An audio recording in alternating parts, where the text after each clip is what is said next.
Bonsoir, bonsoir tout le monde. Quel plaisir de vous retrouver tous les mercredis sur Instagram. Docteur Mariam nous rejoint. Docteur Mariam Cohen, gynécologue et sexologue, nous rejoint. Bonsoir Assia, bonsoir ma belle, bonsoir Kenza. Coucou Mariam. Ça va?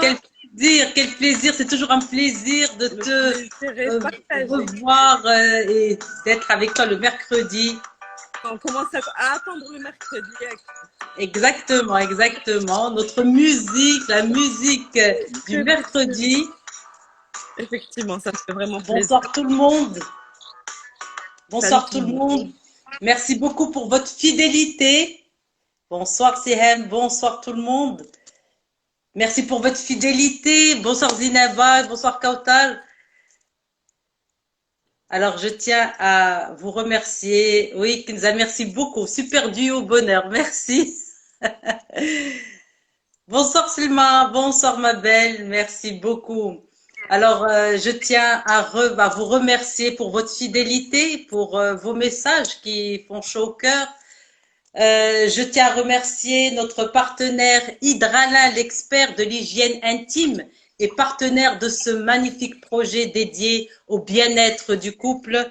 Et bien sûr, je remercie Dr Mariam Cohen, adorable, gynécologue, sexologue, qui m'accompagne tout au long de ces lives. Bonsoir Mariam. Un très grand plaisir, d'autant plus que c'est sur la série de l'intimité, c'est le dernier live.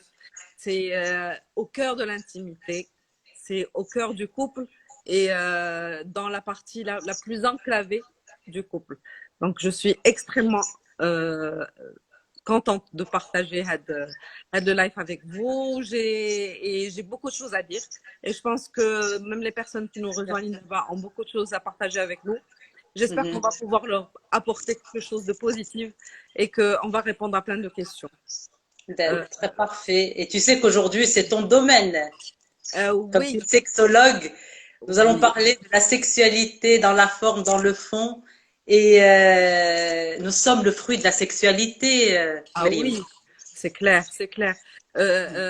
En fait, j'ai trouvé, juste avant de commencer, parce qu'on a parlé de l'intimité. Et pour moi, l'intimité physique ou l'intimité sexuelle, c'est le résultat ou l'accomplissement de toutes les autres intimités.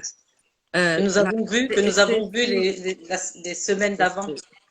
Émotionnelle et l'intimité affective. J'ai trouvé une petite citation tout à l'heure. Oui, qui dit que l'intimité, c'est, alors pour ne pas l'offenser, il dit c'est ne plus se méfier, mais se confier. Oh. L'intimité, c'est ne plus se méfier, c'est se confier, et je trouve que c'est extrêmement réel. Et en parlant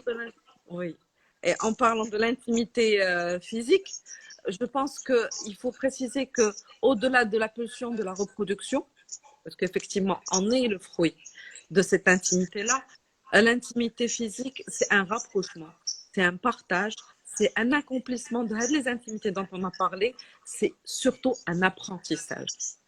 La première fois est une rencontre, les autres fois sont un apprentissage, comme un enfant qui apprend à marcher la première fois et qui va courir, qui va nager, qui va monter à cheval, c'est quelque chose qui s'apprend. Excellent. C'est un message que je veux transmettre ce soir. Très bien. Apprentissage et plaisir. Ah oui, et le plaisir. Et c'est vrai que c'est un domaine qui a été toujours entouré de tabous. De tabous, de non-dits, de beaucoup d'omissions. Et donc, mais aujourd'hui, et je vais parler plus particulièrement de la femme, parce que socialement parlant, l'homme a toujours été autorisé à la recherche du plaisir, mais la femme a une libido tout à fait équivalente à celle de l'homme, selon les études. Excellent. Et c'est juste que maintenant, elle parle de son droit au plaisir. Et le plaisir, c'est un partage, c'est une recherche et c'est une abnégation. Abnégation dans le sens où un couple qui partage une certaine intimité retrouve du plaisir dans la recherche du plaisir de l'autre. C'est la communication qui est très importante. Exactement. Merci. Merci Myriam, merci beaucoup. Alors, comme je le dis toutes les semaines et chaque fois qu'on commence les lives, l'objectif ultime du couple, c'est le bien-être de la relation, son bien-être. Et le fait de communiquer et de parler de notre sexualité, de la sexualité du couple, c'est vraiment faire du bien à son couple. Et ce qui est extraordinaire, c'est que l'islam aborde la sexualité sans complexe. Oui. Elle n'est pas tabou, la sexualité. Ben, je veux vous raconter, comme tu as dit tout à l'heure, Myriam, la sexualité, elle n'est pas là juste que pour la reproduction. Donc, c'est pas juste pour avoir des enfants. Mais la sexualité en islam est associée au plaisir. C'est extraordinaire. Et Rasul sallallahu alayhi wa sallam disait, la sexualité, donc, procurer le plaisir à sa femme et la femme à son mari, sadaqa. C'est une aumône. Mais ça, c'est extraordinaire. Et puis, il y a une récompense auprès d'Allah. Donc, cette sexualité, elle est divine. C'est que cette sexualité, tabou, chouma, elle n'est pas chouma. Il y a de la pudeur. Pudeur et chouma ne veulent pas dire la même chose. Rien à voir. Voilà, chouma, c'est vraiment négatif. C'est vraiment, il y a de l'interdit, etc. C'est un peu c'est même aussi l'étymologie de chouma, c'est la colère. Il n'y a pas de colère dans la sexualité. Au contraire, le haya, c'est la vie. Le haya, c'est la vie. Donc, en fin de compte, vu qu'on est le fruit de la sexualité, alors la sexualité, c'est la vie, et ben, il faut lui donner vie. Et je vais vous raconter une petite... ça, je ne le savais pas. Je l'ai appris, comme la thématique, je remercie infiniment notre partenaire Idarala de nous avoir permis vraiment de... Alors, je suis allée un peu chercher et j'ai trouvé l'aya extraordinaire. L'aya dit Bismillah ar-Rahman ar-Rahim, Nisa'ukum harthun lakum, fa'tu harthakum an shi'tum. Et puis j'ai réfléchi, j'ai vu ça, je me suis dit, pourquoi l'aya habtat علاش? Eh bien parce que les femmes les Rasul sallallahu alayhi wa sallam Médine, les femmes, les hommes de Mecca l'ont suivi, les hommes de la Mecque l'ont suivi. Et les hommes de la Mecque avaient des relations avec leurs femmes, quand ils des positions, et quand ils sont à Médine, avec les positions de Mecca, les femmes de Médine, elles étaient dérangées, parce que les hommes, le Mecca, des femmes de Médine, et les rapports sexuels, des positions, elles disaient non. Voilà, on n'est pas d'accord, ou tu dis des positions, on nous dit, d'abord regarde les croyances, que si on fait ça, nos enfants vont être ils vont avoir le strabisme.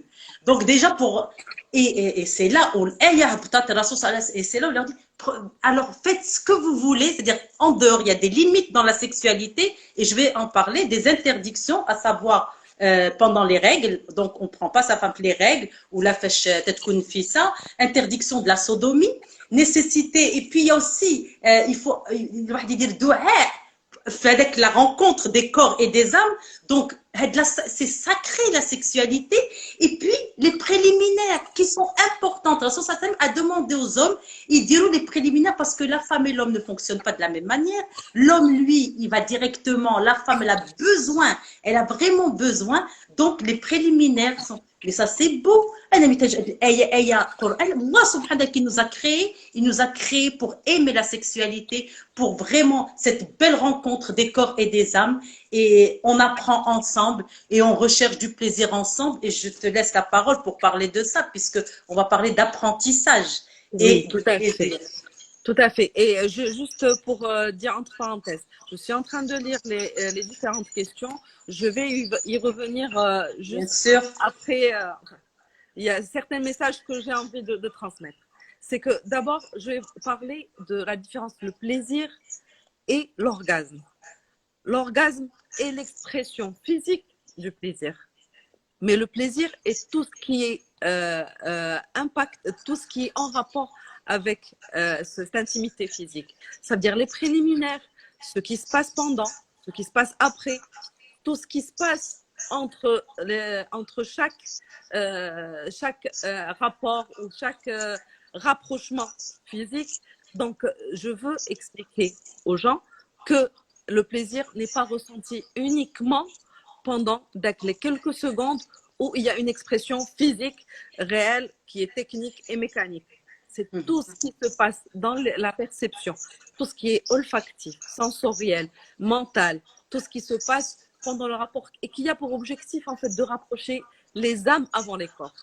Exactement. En parlant de rapprochement des âmes avant les corps, il y a une notion qui est très importante.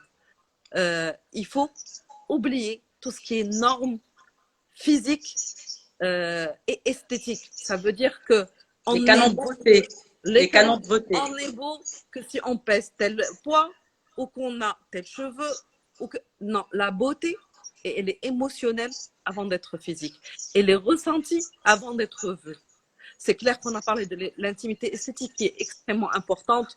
Prendre soin de soi, sentir bon, faire les efforts qu'il faut pour stimuler aussi l'autre. Parce que là, c'est pas quelque chose qui vient.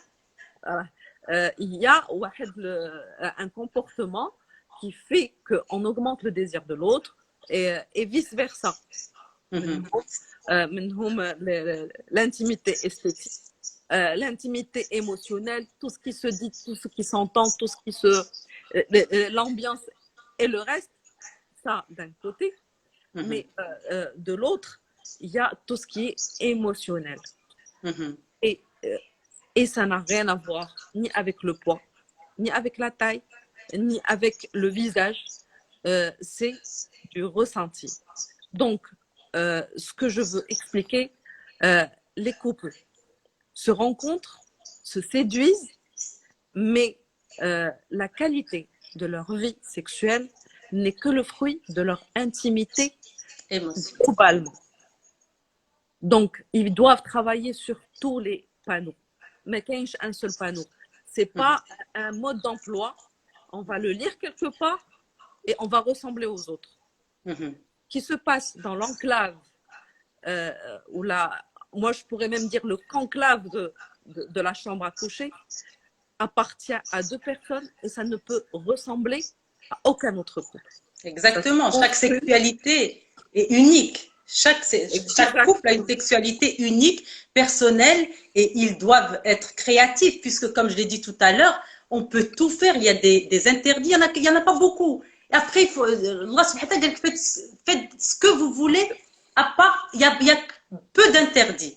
Donc, il faut communiquer, parler. Oui, il faut verbaliser. Il n'y a pas de honte à dire, moi, telle partie, elle est sensible, l'autre n'est pas. Parce que, comme ça, il y a des parties érogènes, mais on n'est pas tous égaux au niveau de ces parties érogènes.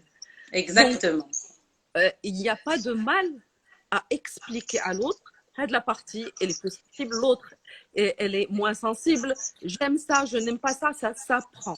Et en parlant de ça, ça s'apprend. Je vais dire que beaucoup de femmes, je vais parler moins des hommes, à ce niveau-là, ont peur ou là, elles sont craintives par rapport à la première soirée, ou à la première fois, ou sinon c'est tout l'inverse, elles idéalisent. Je veux qu'elles mettent, et je veux que les messieurs qui m'écoutent comprennent que la première nuit est importante pour les bons départs. Elle ne doit pas être traumatisante, elle doit se faire dans le respect des corps et des esprits. Exactement. Pour que tout puisse se faire. Mais il ne faut pas non plus imaginer que ça doit être parfait. C'est impossible. Deux personnes qui viennent de démarrer quelque chose de nouveau apprennent.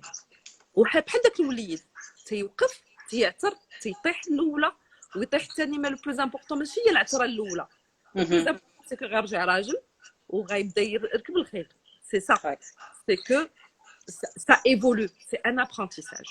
Voilà. Alors moi j'ai des questions Meriem au cabinet, on me dit alors je leur dis de parler sexualité, on me dit de quoi on peut parler et de quoi on doit parler. Alors moi je leur dis quand vous êtes en couple, vous parlez de dire où aimes-tu faire l'amour? C'est une question. j'aime faire l'amour, par exemple, quand aimes-tu faire l'amour? Est-ce que le matin ou le soir? Alors, le couple, par exemple, l'homme qui brille le matin, la femme peut-être brille le soir. Eh ben, s'arranger, discuter pour faire plaisir à l'un et à l'autre, marra le matin, marra le soir, ou le lieu, même le lieu, parler du lieu. Alors, c'est dans le lit ou choisir les lieux qu'on veut. L'essentiel, le couple est libre de créer son petit Son petit rituel. monde. Ben oui, Oui, c'est son monde, ça lui appartient. La fréquence, c'est en fonction du couple. Ils se mettent d'accord pour la fréquence, ils se mettent d'accord pour la position. Quelle position tu préfères? Laquelle? Donc, il faut discuter, parler des préliminaires. Voilà ce que j'aime. Alors, bien sûr, quand on parle de sexualité, moi, je propose et je conseille qu'on parle plutôt des choses qu'on aime. Au lieu de dire à l'homme ou à la femme, ah non, tu me fais mal, là, tu ne me touche plus comme ça.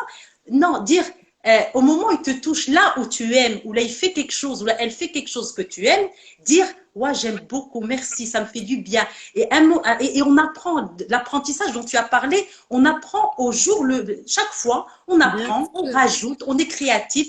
La sexualité, c'est de la créativité, c'est beaucoup de créativité, parce qu'au final, c'est quoi la sexualité? C'est j'exprime à travers cette rencontre des corps et des âmes, parce que c'est mon amour. Je t'exprime mon amour, je t'exprime mon affection. Et c'est pour la raison pour laquelle aide la sexualité, pour qu'elle soit saine et agréable, parce que c'est ça le but, c'est le bien-être. Il faut que les deux partenaires soient consentants.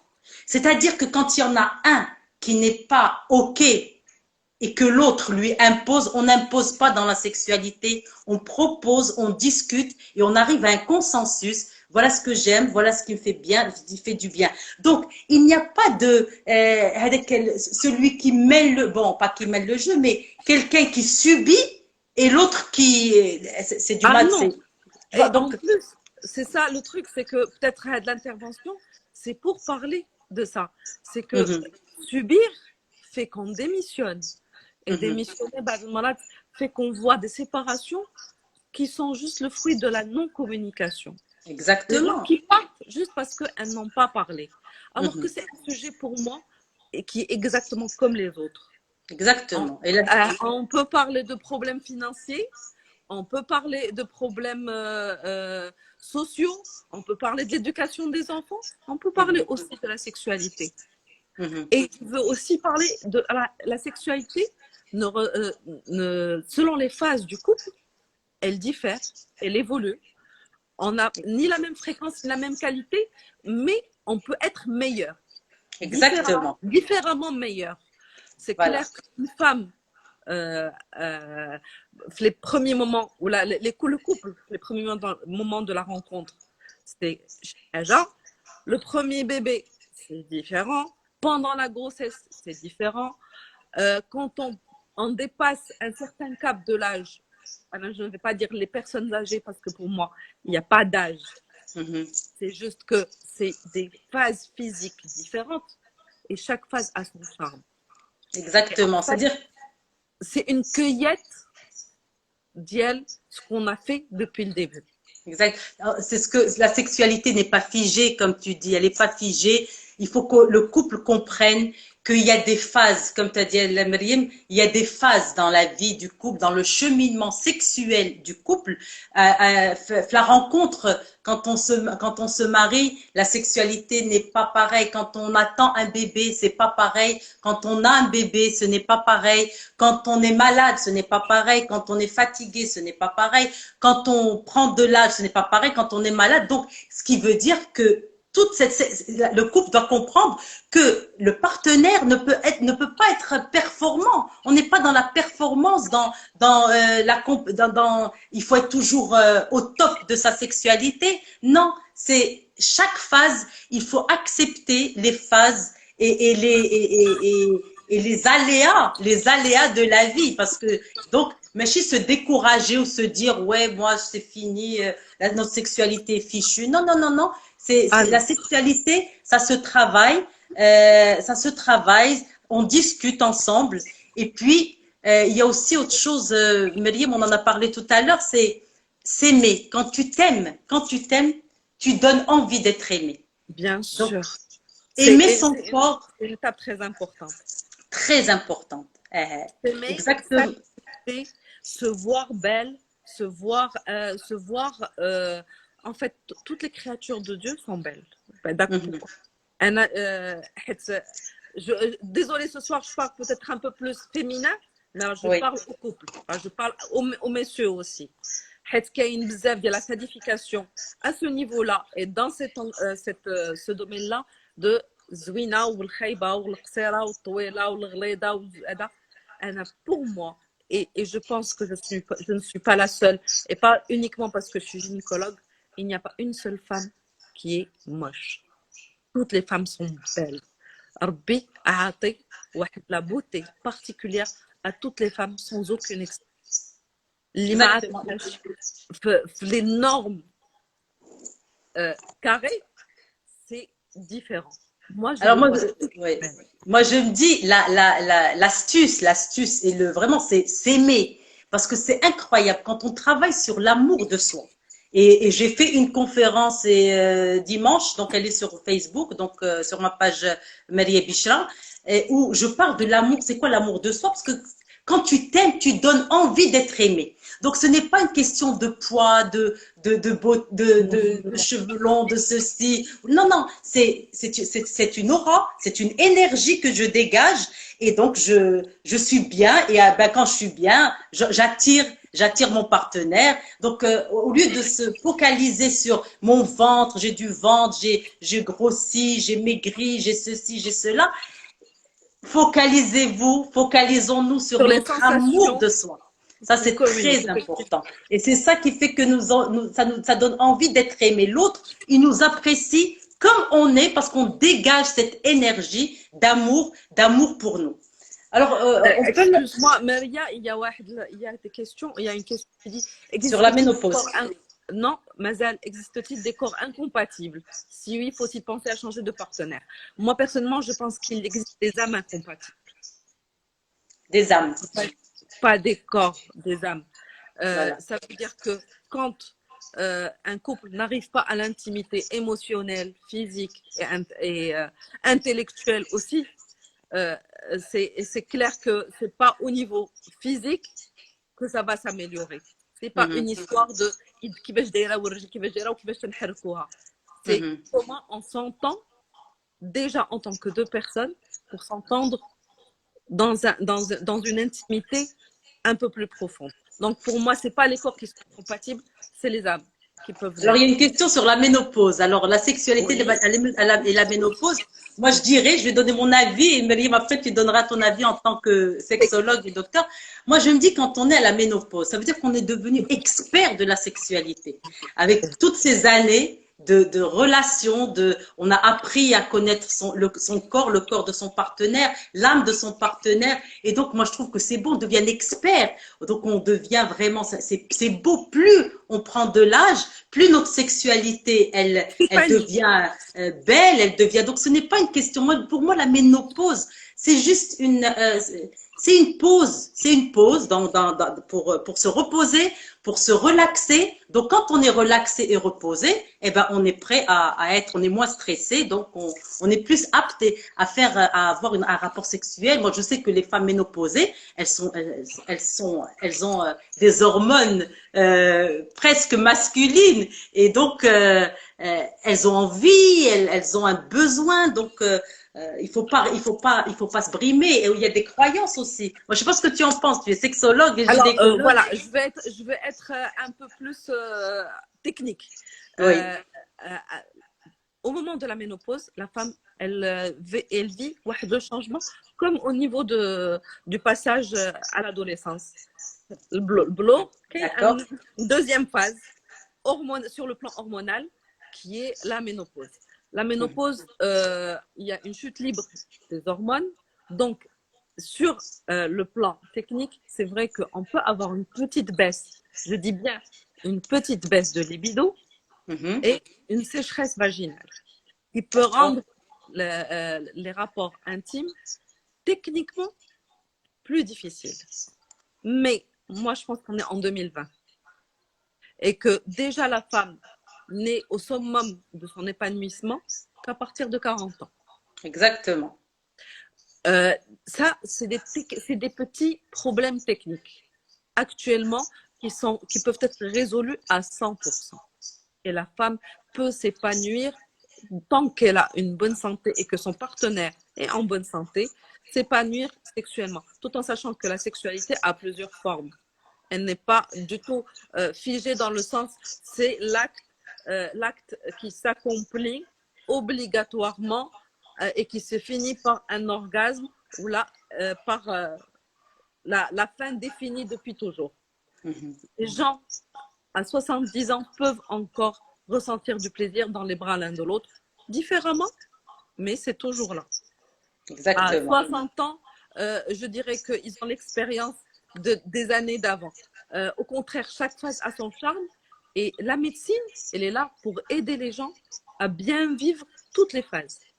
Donc, peut-être que je ne dirais pas qu'elle est encore plus amenée à avoir plus d'hormones. Non, sur le plan hormonal, c'est une chute libre. Mais actuellement, on a les moyens de faire que l'andropause aussi se vive bien, autant que la ménopause, parce qu'on parle moins de l'andropause, mais elle est bien là. Est-ce que la femme, la ménopause, elle a la testostérone, تطلع عليها ياك؟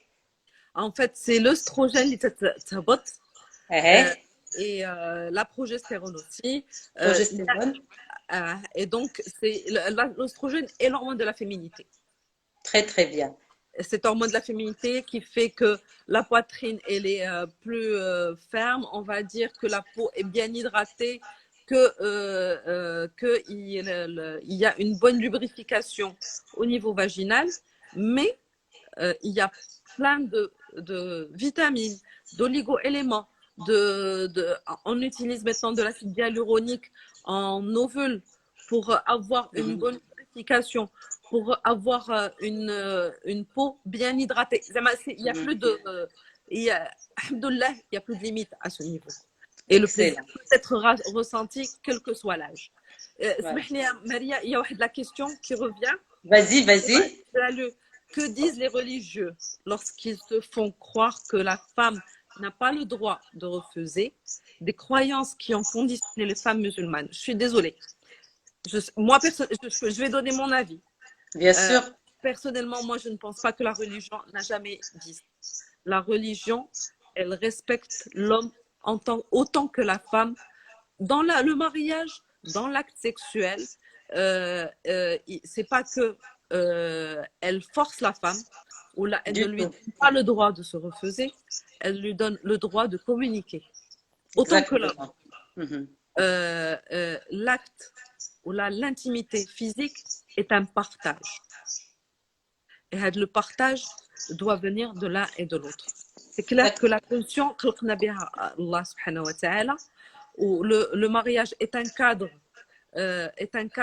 social et religieux qui autorise ces relations, mais n'oblige en aucun cas une fréquence, une manière ou là une psychologie de l'intimité. Excellent, c'est excellent. Il suffit de lire le Coran, Sira Nabawiya, pour savoir que, je pense, tu m'arrêtes si c'est pas ça, que Nisa al-Rasul sallallahu alayhi wa sallam était très épanoui sexuellement. Exactement. Exactement.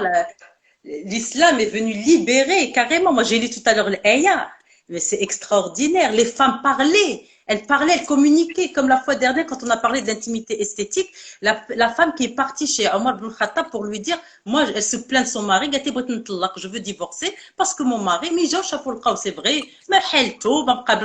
etc. Donc, on parlait de sexualité. Et là, le couple, la sexualité appartient au couple. Et c'est lui qui décide de la fréquence. C'est le couple qui décide des positions. C'est le couple qui décide du lieu, ce que j'ai dit tout à l'heure. Donc, le couple est libre. Du moment qu'il y a bien sûr des limites, il y a des limites kulchi, il y a des interdits dans tout. Sinon, c'est si bas. Les interdits c'est la sodomie, c'est les règles ou la fesse. Et puis, la sexualité est sacrée, je l'ai dit tout à l'heure, parce que il faut commencer par Bismillah. Donc déjà, Ism Allah, la sexualité, c'est-à-dire c'est transcendant, c'est une rencontre des âmes, c'est beau. Donc la sexualité, on ne peut plus parler de tabou. La sexualité, il n'y a pas de tabou, nous avons créé des tabous. Nous avons créé des tabous. Et moi, quand je suis allée faire une recherche, je me suis dit, mon Dieu, il va falloir qu'on laisse plus ça. Il faut parler et on voit, moi, le cas des divorces à cause de la sexualité ou à cause des problèmes sexuels, parce que il y a toujours, parce qu'il faut être consentant. Il y a toujours quelqu'un l'homme, il a eu le pouvoir sexuel. Malheureusement, ça n'a pas marché parce que la femme est frustrée, donc le couple va mal. Mais sinon, c'est le couple. La sexualité, c'est pour les deux. Alors, on a parlé je voudrais parler de l'organe sexuel. L'organe sexuel, c'est pas juste l'organe de la femme ou de l'homme. Il y a le cerveau qui est le premier organe sexuel. Le cerveau. Alors, la relation sexuelle, tout passe par la pensée. Qu'est-ce que je veux dire par là? Le pouvoir de la pensée positive, et on en a parlé pendant les autres intimités, est de la pensée positive. Si moi je vois, si j'aime mon mari, si j'apprécie mon mari, si je parle de lui en bien, ou là, si j'apprécie ma femme, si je parle de ma femme en bien, qu'est-ce qui va se passer? Ma pensée va donner naissance à quoi? À un sentiment d'amour, un sentiment, j'envoie à mon cerveau des messages positifs, un sentiment d'amour et hop, l'acte devient agréable. C'est là où l'acte, qu'elle a la pensée, le sentiment et l'acte. Et ça devient agréable. Mais si on commence à se détester ou carrément à se dire du mal de l'autre, ou de la sexualité, on va l'associer à quelque chose de mal, à une pensée négative. On va faire du sexe bestial, donc c'est mécanique, c'est automatique, et on n'appréciera plus cette rencontre. Ce sera que une rencontre des corps. D'accord? Oui, tout à fait. D'ailleurs, bon, ce qui se dit... Oui, Amina, au revoir, exactement. Ça y est, il démissionne de cette enceinte magnifique et exactique et extraordinaire. Il y a une croyance qui dit quand tout va bien au lit, tout va bien ailleurs. Moi, je dirais que tout va bien. Quand tout va bien ailleurs, ça s'exprime bien dans l'intimité. C'est pour ça que... Il faut travailler les deux pans. Il faut parler. Et il faut discuter. Il faut verbaliser. Et il faut aussi, on en a parlé tout à l'heure, faire attention à toutes les autres formes de communication. Il n'y a pas que la communication verbale, il y a la communication des gestes, le retrait, aller vers l'autre, les regards. Pas tout le monde sait verbaliser. Donc, dans cette intimité, c'est apprendre à comprendre l'autre pour aller de l'avant. Et tu as raison, Maria, il y a plein de questions qui parlent sur sexualité pendant la ménopause. Je vais juste réaborder, même si j'ai répondu. Vas-y. Plein de solutions pour ce qui est hormonal. Il n'y a aucun problème. Il faut voir votre gynécologue. Elle va vous aider à avoir une vie sexuelle tout à fait et totalement épanouie. Il faut bien s'alimenter. Et parler de l'alimentation, il y a des aliments riches en phosphore, des aliments qui sont aphrodisiaques, des aliments qui vont enrichir de la libido. Et je pense que au cours de la ménopause, il faut faire attention à son alimentation encore plus pour que le passage hormonal n'ait pas d'impact sur la vie sexuelle. Exactement. Alors, on a parlé de ce premier organe sexuel qui est le cerveau. Pardon. Il y a une question qui dit, alors, et si je ne suis pas désirée, etc. Moi, tout à l'heure, j'ai dit, il faut travailler sur l'amour de soi. C'est très important. Je pense qu'on va refaire, moi, je vais refaire cette thématique. Il va falloir qu'on la retravaille sur l'amour de soi. Quand on s'aime, quand on s'accepte comme on est, eh ben, on dégage une aura, on dégage une énergie attractive. Donc, forcément. Mais si mes pensées sont négatives, si moi, elles sont négatives à la base, si je dis du mal, si je suis pas bien, si etc. Donc je dégage une énergie négative et une odeur énergétique qui n'est pas agréable, qui fait que l'autre ne me désire pas et je ne suis pas désirée, je désire pas. C'est pour ça qu'il faut travailler sur cette pensée négative. Et puis le pouvoir des parfums. Au niveau, puisque on parle de bonsoir Silma. On parle de, je dis que le premier organe sexuel, c'est le cerveau. Alors, il faut le pouvoir des parfums, c'est important. Le parfum, pourquoi parler en couple et dire, écoutez, parler en couple et dire, voilà, quel est le parfum qui me plaît. Des fois, on met un parfum, en tant que femme, ou la rajil, c'est-à-dire un parfum, ça peut me répulser. Il faut le dire. Il faut parler de quel parfum que tu aimes. Parfum de la vanille, ou là, le citron, ou là, la rose, ou le khmari. Il faut parler de ça. Le pouvoir de la musique, avoir une playlist musicale, parce que ça aide dans la relation sexuelle. C'est des choses qui peuvent aider, ça relaxe. Ça relaxe, donc jouer sur les parfums, jouer sur la pensée positive, jouer sur le pouvoir de la musique, c'est très beau. Avoir une playlist du couple. Avoir une playlist du couple. Mais ça, c'est des choses qui se proposent. Alors, bien sûr. Quand on aime un parfum, il faut l'offrir, tout simplement. Oui, offrir le parfum qu'on aime.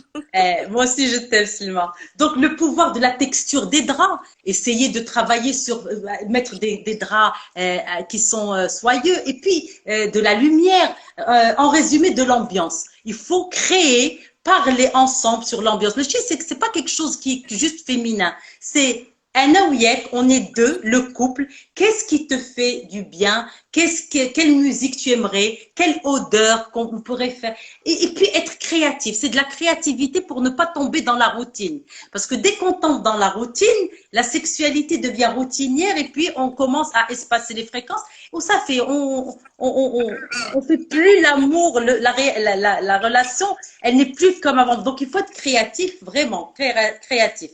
Donc on a parlé un peu de ça et je voudrais qu'on parle des entraves du désir et des entraves de la sexualité. Et ça, c'est très important aussi. Oui, c'est clair. Les entraves sont de deux types. Il y a les entraves physiques et il y a les entraves psychologiques.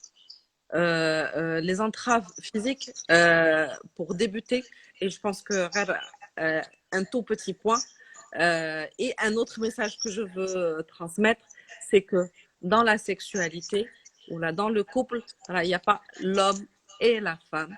Quand il y a un problème, c'est que les deux ont un problème. Exactement. Et ce que je reproche souvent, c'est que au lieu de s'entraider et de savoir se faire aider, ils se reprochent l'un l'autre un problème. Et c'est dans le meilleur des cas, si ce n'est pas le silence qui s'installe. Donc, les problèmes physiques, ils sont multiples. Je pense que l'éjaculation précoce, c'est quelque chose que maintenant tout le monde connaît, mais qui est en fait un petit problème qui se résout, mais qui peut s'aggraver tout simplement parce que la partenaire en veut à son partenaire. Mm-hmm. L'homme, devant ça, il a deux réactions. Soit il va aller vers quelqu'un d'autre, soit il va s'introvertir parce qu'il va se sentir coupable. Alors que, c'est juste pour donner l'exemple. Il y a un problème d'éjaculation précoce, ça veut dire que le couple a un problème. Et d'ailleurs, dans la solution du problème, il y a des exercices à faire par le couple, mais que l'homme doit faire. C'est des exercices qui doivent se faire comme un sport, qui doivent se faire de manière régulière pour arranger ça. Mais ce n'est qu'un petit problème. Il y a le vaginisme. D'ailleurs, il y a quelqu'un qui a posé la question, et le vaginisme. Le vaginisme est une contraction involontaire du vagin au moment de la pénétration. C'est un problème qui peut être psychique ou organique. Il faut se faire aider obligatoirement, ça ne se règle pas uniquement dans le couple. C'est là où un professionnel, un médecin, un sexologue de préférence peut donner un coup de main pour que ça se règle. Parce que il y a un impact psychique derrière. En fait, il y a quelque chose de psychique derrière et il faut régler l'origine du problème, où là, c'est tout à fait physique et c'est aussi des exercices. Il y a les addictions. Les addictions à la pornographie, les addictions à l'alcool, à la drogue, les addictions, tu m'aides parce que je perds mes mots, toutes les addictions peuvent intervenir dans et entraver au plaisir, entraver le plaisir. Arrêtez ça. Pardon. Mariam, j'ai fait à travers les consultations la liste des entraves au plaisir et j'ai vu, c'est incroyable. La première entrave, c'est l'hygiène. L'hygiène, c'est incroyable, l'hygiène. On en a parlé, mais on va en reparler parce que c'est vraiment la première. On dit toujours l'hygiène. L'hygiène, ça sent pas bon, c'est pour ça que j'ai parlé des parfums, j'ai parlé de la musique, j'ai parlé de toutes ces choses-là. Donc, l'hygiène intime, il faut prendre soin de notre hygiène intime, très importante. Que nous soyons hommes ou femmes, c'est l'hygiène du couple. C'est l'hygiène du couple. C'est pas que la femme qui doit prendre soin de son hygiène intime, l'homme également. Donc, le couple doit se mettre d'accord, quitte à aller prendre une douche ensemble, utiliser des produits pour l'hygiène. Alors, deuxième entrave au plaisir, l'adultère. L'adultère est devenu très fréquent. Très fréquent. Pourquoi? Parce que qu'est-ce qui se passe? Quand il y a un problème au sein du couple, au sein de la sexualité, l'adultère devient un échappatoire pour résoudre un problème du couple. On va chercher quelqu'un d'autre, que ce soit l'homme ou la femme, c'est des réalités, puisqu'on vit ça en consultation, ils vont chercher ailleurs pour ne pas régler, c'est la politique de l'autruche. Donc, moi, je leur dis toujours, vous créez un autre problème alors que vous avez déjà un problème que vous n'avez pas réglé. Donc, l'adultère devient un échappatoire et c'est dommage parce que l'homme se dit, tiens, elle dit que Mrati, etc. Donc, je vais chercher le plaisir ailleurs avec une autre. On pourra faire tout ce qu'on voudra avec une autre. Alors qu'avec sa femme, il peut faire tout ce qu'il veut avec sa femme et sa femme avec lui, avec des limites, les interdits. Ailleurs pour se dire le plaisir, c'est pas dans le couple, mais ce sera dans l'illicite. Ça crée énormément d'entraves, donc ça fout les couples en l'air. L'hypersexualité. Donc, il y a le couple, un partenaire qui demande, qui veut toujours, il veut faire, carrément, il a ce qu'on appelle les boulimiques du sexe. Les boulimiques du sexe et l'autre… C'est une pathologie reconnue, d'ailleurs. Ben oui, et tu sais que derrière ça, qu'est-ce qu'il y a? Il y a un vide affectif. C'est le vide affectif et cette personne hypersexuelle ou boulimique du sexe, elle exige son partenaire, dit, que ce soit la femme ou l'homme, hein, elle veut avoir des relations, mais c'est pas la sexualité qu'elle veut, c'est cette affection, c'est cet excès elle veut, et puis ça, c'est pathologique. Il y a des couples qui se séparent à cause de ça, à cause de cette hypersexualité, parce que l'autre partenaire, il peut pas, c'est pas sa cadence, donc il devient quand même frustré. Frustré, là, il me donne pas mon plaisir, ou là, elle me donne pas mon plaisir, et hop, l'échappatoire. Ou le divorce. Et puis, il y a les sex toys, les fameux sex toys, puisqu'on a parlé de la pornographie qui est addictive, donc c'est une entrave au plaisir. Certains hommes ou femmes, certains hommes, tu dis, oui, moi je n'ai de plaisir que quand je vois un film porno. Mais non, la pornographie est addictive, on en a parlé tout à l'heure, Myriam. C'est une addiction comme une autre, d'ailleurs. Ben oui, et qu'est-ce qui se passe? L'homme se dit, parce que souvent c'est les hommes ils sont plus, ils vont vers la porno plus que les femmes. Tu dis que j'ai du mal à trouver mon plaisir avec mon épouse. Et ouais, voilà. Hein, t'as tête chauffe les films porno, tu as du mal à trouver. Donc, il y a quand même une certaine, les entraves au plaisir. Tu oublies un des partenaires frustrés, un des partenaires hors jeu. Donc, on n'est plus dans la sexualité comme le veut le sacré, parce que c'est sacré la sexualité. Le couple, un couple, ils vivent ensemble. Et puis, il y a d'abord d'autres ados. Il y a le sextoys, il faut que ça soit modéré. Pourquoi? Parce que si on commence à utiliser les sextoys, ben ça devient, bientôt on utilisera des machines. Après, parce que quand même, on est là, on est des humains, il y a tout, il y a nos sens, il y a. Il faut juste discerner. Le jeu dans la sexualité est quelque chose de tout à fait autorisé, comme le fantasme positif. Positif et consentant. Et attention, bien et consentant. Sûr, positif et consentant, parce qu'il y a il y a les fantasmes qui sont bénéfiques dans la sexualité et les fantasmes qui détruisent et la sexualité et le couple et tout le reste. Exactement. C'est bénéfique, c'est accepté, c'est bien, c'est encouragé. Mais les jouets qui sont rien à voir, les toys, rien à voir avec l'aspect jeu, c'est très différent. Bien sûr, ça peut être dangereux. Et tout ce qui est addictif est négatif. Exactement, c'est ça. On dit parce qu'on parle de jeu. C'est vrai qu'on parle de jeu dans la sexualité, mais des jeux où on est consentant, le partenaire est consentant. Mais quand ça devient des jeux où il y a de la brutalité, il y a des trucs que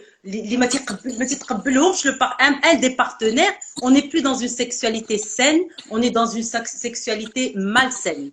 Donc, quand il y en a un qui n'est pas consentant, on est dans une sexualité malsaine. Donc, le couple doit être d'accord. Et puis, il y a après on a parlé tout à l'heure de fétichisme et de... ça, c'est des choses... C'est des pathologies. Il faut savoir que certaines pathologies ne peuvent pas être réglées dans le couple. Exactement.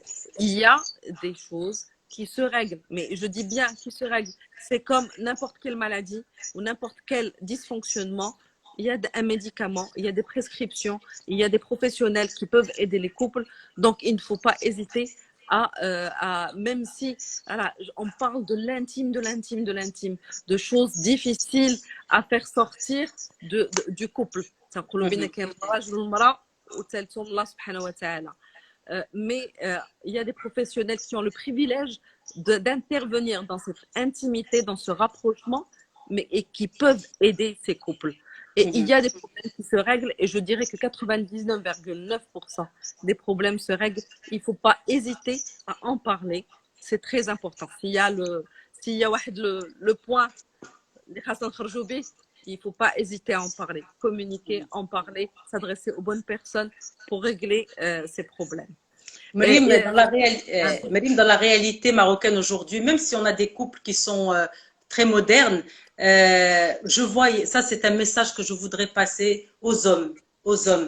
Les femmes font très attention, elles font tout pour réussir leur relation. Vraiment, la plupart, la majorité des femmes, elles font tout. Quand ça va pas, elles consultent. Et l'homme ne vient pas avec elle, ne veut pas venir. Alors que la problématique, c'est dans le couple, c'est une problématique sexuelle, une problématique au niveau de la communication, une problématique au niveau de l'intimité émotionnelle et affective. Et c'est toujours la femme qui vient. Donc moi, je leur dis, écoutez, tant pis pour lui, tu viens, tu vas travailler sur toi, tu vas changer, Eh ben, si lui, il n'avance pas avec toi, s'il ne fait pas l'effort, eh ben, il y aura un problème dans le couple. Donc, c'est pour ça que moi, j'invite les hommes à ne plus se dire parce que c'est le mot qu'on entend. Tout va bien. Il n'y a pas d'enda. Parce que si moi, en tant que partenaire, je dis que mon partenaire, c'est lui qui a le problème, en fin de compte, c'est la relation qui a le problème. Si un problème, la relation, elle a le problème. Et comme le couple, c'est deux, donc il y a un problème qu'on règle à deux. Baraka, on est en 2020, 2020, Corona, on est en 2020, le couple, on le redira jamais assez, c'est deux, c'est un homme et une femme, c'est deux personnes. qui sont là pour leur bien-être, le bien-être du couple, qui sont là pour, détruire la relation, mais ils sont là pour construire une relation, ils sont là pour changer, pour donner le meilleur à leur relation. Et on est une équipe, donc une équipe, et on s'aide et on s'entraide. C'est l'objectif final. Tout couple qui ne travaille pas dans ce sens, où on est deux وعاد après اللي عندها شي راجل عنده مشكل كبير ولا عنده شي امرأة عندها مشكل كبير et qu'il assume et qu'il reste dans cette relation. Et quand il reste dans cette relation, je ne me plains plus, je reste dans cette relation, j'accepte cet homme comme il est, j'accepte cette femme avec ses failles, j'accepte cet homme avec ses failles quelles qu'elles soient, je me tais et je sublime ailleurs خدمتي فوليداتي l'associatif, etc. Mais si j'ai un problème au sein du couple, que ce soit l'homme ou la femme, je me plains, alors là, au niveau sexuel, comme j'ai dit tout à l'heure, la pensée est négative, la sexualité est associée à quelque chose de négatif. Donc, quel plaisir je vais avoir dans cette sexualité. Alors, autant régler la problématique. La problématique, le couple, il est assez intelligent. Et je ne veux plus entendre. Des fois, là, je suis intransigeante. Écoute, je suis désolée. C'est vous, c'est deux.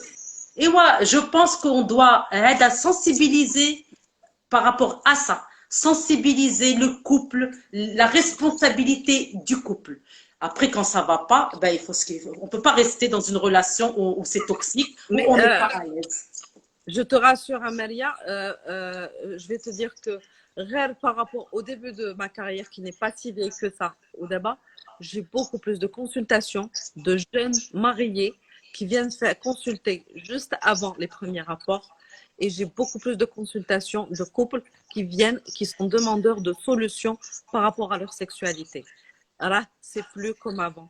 Oui, mais c'est pas beaucoup pour des jeunes qui les qaryin ou wa'yin. Moi, j'entends encore, le problème. Il y a encore, parce que qu'est-ce qui se passe? Quand un couple va mal, c'est une famille qui va mal et c'est la société qui va mal. C'est clair. Et puis, dans le domaine du love coaching, aujourd'hui, l'échappatoire numéro 1 du couple, c'est l'adultère. C'est à cause de quoi? C'est pas un échappatoire. L'adultère, c'est مصيبة عظمى اللي ولات عندنا كتيرة كترات. Il faut comprendre que ça détruit des relations. Ça détruit tout. Ça détruit même la personne elle-même, elle est détruite. Parce que voilà. Donc, pourquoi ne pas travailler avant même? C'est pour ça qu'en amont, on a envie de travailler par rapport à ça, sur ça. Pour que les couples puissent profiter du couple et de la relation. Donc moi c'est des réalités ما نقدروش نسكتوا عليهم. Ça, on peut plus se taire, on doit bouger, on doit faire quelque chose pour les couples, aider les couples. Quand j'ai lu l'Aya petite, c'est machine moderne, c'est magnifique, que comme quoi la sexualité c'est beau. Je vais vous raconter une anecdote tout à l'heure. Quand on était petit, mes parents sortaient et on restait avec une personne de la famille. Et la personne, elle nous racontait sa première nuit, la nuit de noces d'Yelha. Une horreur. C'était une horreur. Ou après la relation, elle avait du mal à marcher. Alors nous, on était petites et quand j'entendais l'histoire, c'était traumatisant. Et un beau jour, heureusement, avant que je me marie, on avait une aide à la maison qui était avec nous. On a dit, je le voyage de noces d'Yelha, quand elle est venue, alors dis-moi, qui décide la nuit de noces? Ça fait mal, parce que pour moi, ça faisait mal. Alors, imagine, elle a, sauf l'intelligence. C'est-à-dire que, donc, heureusement qu'elle m'a qu'elle m'a dit que c'était bien. Imagine, c'est traumatisant. C'est pour ça qu'il faut apprendre dès le plus jeune âge parler de la sexualité aux enfants. Il faut qu'il y ait une éducation sexuelle, qu'on apprenne aux filles à l'adolescence, qu'elles connaissent son corps, qu'elles sachent comment fonctionne son corps, que le garçon taoué arf comment fonctionne son corps, qu'il respecte son corps pour respecter le corps de la femme, qu'elle respecte son corps à elle pour respecter le corps de l'homme. C'est pour ça que des fois dans la relation sexuelle, il y a des hommes qui ماشي تيجي يدير de la sexualité مع مرته، راه تيجي تدير لها داك الشيء خيالي. La pauvre, tu comprends? Donc, si il connaît bien son corps, il va respecter le corps de sa femme. Si elle connaît bien son corps, elle va pas laisser l'autre faire d'elle ce qu'elle veut. C'est pour ça qu'il pour revenir à ça,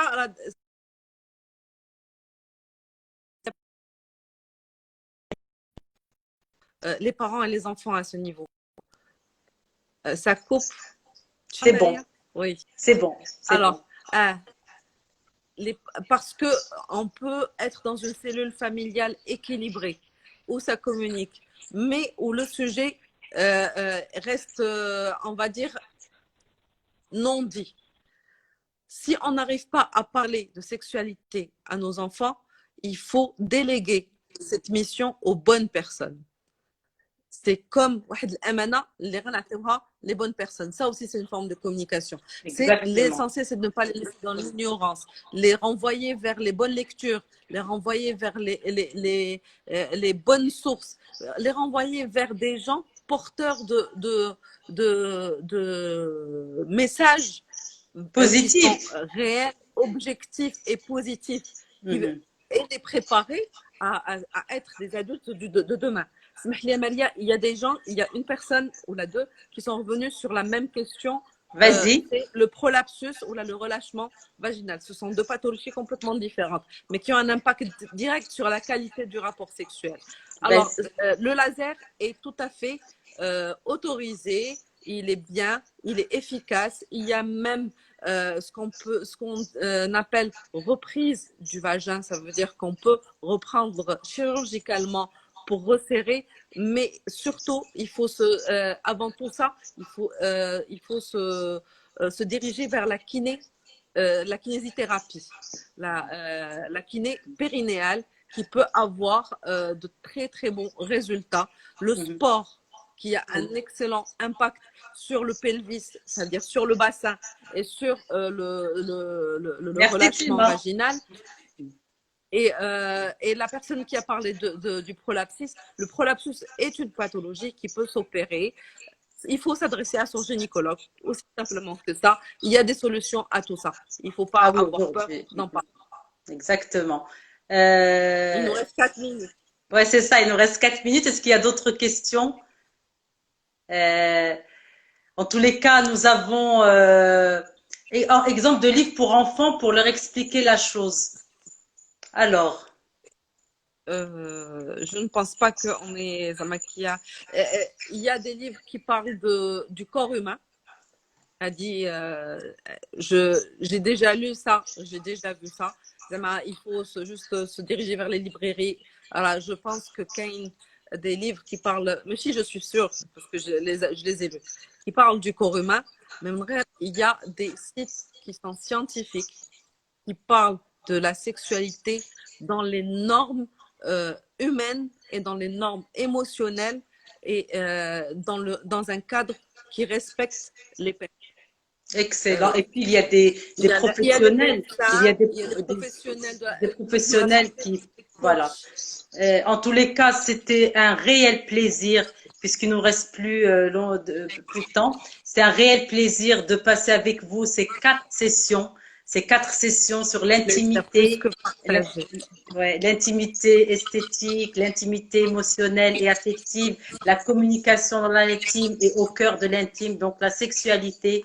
Un grand, grand merci, docteur Myriam Cohen. Merci beaucoup, vraiment, merci beaucoup. Merci à Hydralin, l'expert de l'hygiène intime et partenaire de ce projet dédié au bien-être du couple. Nous sommes à votre écoute. Merci d'être là, merci pour votre fidélité. Nous serons au rendez-vous, Inch'Allah. Merci Selma Gerwali. d'avoir vraiment Oui, elle nous eu soutient, elle nous ben soutient, oui, oui, merci pour elle ton porte soutien. le Il projet. reste plus 27 que 26 secondes. À très, très, très, très vite. Inch'Allah, pour d'autres thématiques. Ça a été Euh, un réel plaisir, Maria. Vraiment. merci J'espère beaucoup. Donc, qu'on a apporté des choses positives à toutes les personnes qui nous ont suivis et qui nous ont écoutés. Et merci pour tout ce que tu m'as apporté tout au long de ces